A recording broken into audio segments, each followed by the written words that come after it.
কেউ যদি আমাদের শ্রমিকদের ন্যায্য পাওনা থেকে বঞ্চিত করে, সে যে যত বড়ই হোক না কেন, আন্তর্জাতিক খ্যাতি সম্পন্ন হলেও তাদেরকে আমরা ছাড়ি না, ছাড়ব না।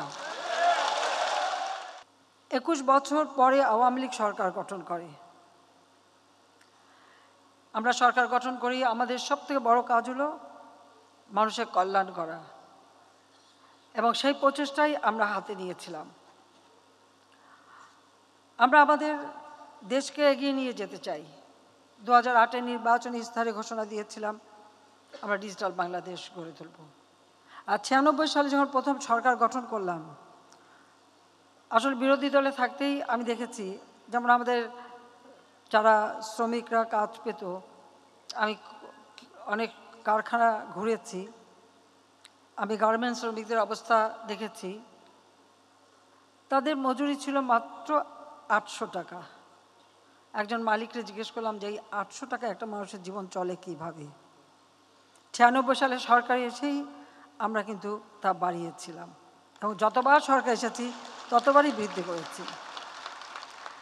যে আমরা আমাদের যে লক্ষ্যটা, আমাদের শ্রমিক গোষ্ঠীকে আরও উপযুক্ত করে গড়ে তোলা, তাদের ট্রেনিংয়ের ব্যবস্থা করা, এবং বিদেশে যারা যায় তাদেরও ট্রেনিংয়ের ব্যবস্থা, সেগুলো আমরা একে একে করে যাচ্ছি।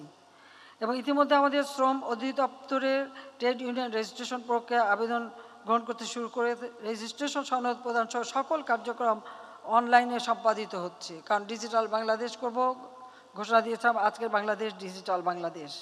আমরা চাই আমাদের দক্ষ জনশক্তি গড়ে উঠুক, কারণ আমরা 8 নির্বাচনে ঘোষণা দিয়েছিলাম ডিজিটাল বাংলাদেশ আমরা করেছি। আর এবারে আমাদের ঘোষণা হচ্ছে 2041 সালের মধ্যে স্মার্ট বাংলাদেশ গড়ে তুলব। এই ক্ষেত্রে শিক্ষায় দীক্ষায় এবং ট্রেনিংয়ে, কারিগরি শিক্ষায় আমাদের কেউ পিছিয়ে থাকবে না, সেটাই আমাদের লক্ষ্য। আর শ্রমিকদের সব ধরনের সুযোগ সুবিধার জন্য ব্যাপক কর্মসূচিও আমরা বাস্তবায়ন করে যাচ্ছি। আমরা কলকারখানা এবং প্রতিষ্ঠানসমূহ পরিদর্শন এবং পরিদর্শনের পরবর্তীতে নোটিশ প্রদান, শ্রম আদালতে মামলা দায়ের, অভিযোগ ব্যবস্থাপনা, labour inspection management application lima এর মাধ্যমে আমরা ব্যবস্থা নিচ্ছি।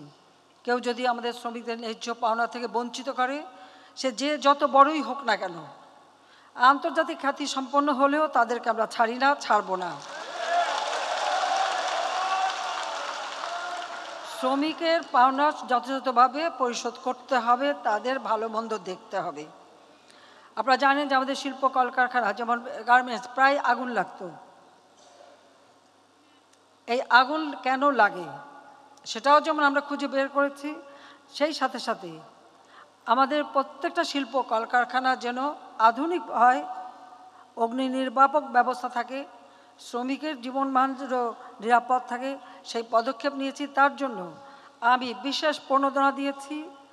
আমি আলাদাভাবে সমস্ত অগ্নি নির্বাপক যন্ত্র থেকে শুরু করে ইন্ডাস্ট্রিগুলি যাতে গ্রিন ইন্ডাস্ট্রি হিসেবে গড়ে ওঠে, তার জন্য প্রতিটি যা যা প্রয়োজন ছিল সব কিছুর প্রতি ট্যাক্স তুলে দিয়ে সহজলভ্য করে দিয়েছিলাম, যাতে করে আমাদের শিল্প কলকারখানাগুলি নিরাপদ হয়।